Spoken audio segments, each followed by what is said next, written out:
ఏం తల్లి ఎక్కడికి వెళ్ళావు? ఆయా ఆపరేషన్ చేస్తున్నారని ఫోన్ వచ్చింది, చూద్దామని హాస్పిటల్కి వెళ్ళాను. అమ్మా ఇంత గుట్టు చెడి నాడదాన్ని నేనెక్కడా చూడలేదమ్మా. ఎక్కడికి వెళ్తే మాత్రం మాతో ఓ మాటైనా చెప్పెళ్ళకూడదు?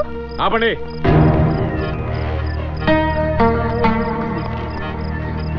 బీరువాలో 10,000 తగ్గాయి, నువ్వు తీసావా? తీసాను మావయ్య. ఏంటి మయ్యి నువ్వు పొద్దున్నుంచి ఎంత కంగారు పడుతున్నానో తెలుసా?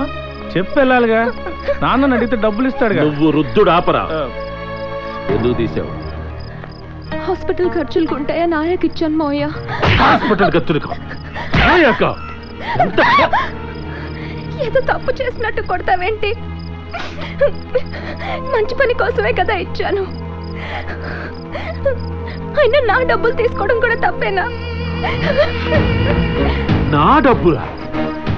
బాగా ముదిరిపోయిందిరా ఇది. పిల్ల ముదిరితే పర్లేదు, ఆ నాన్న మొక్క ముదిరిందంటే రేపు రోడ్డు మీద పడి అయ్యా తిరిగి 4 రోజులైందయ్యా అని అడుకోవాల్సిందే. అంతవరకు రానిస్తే కదా.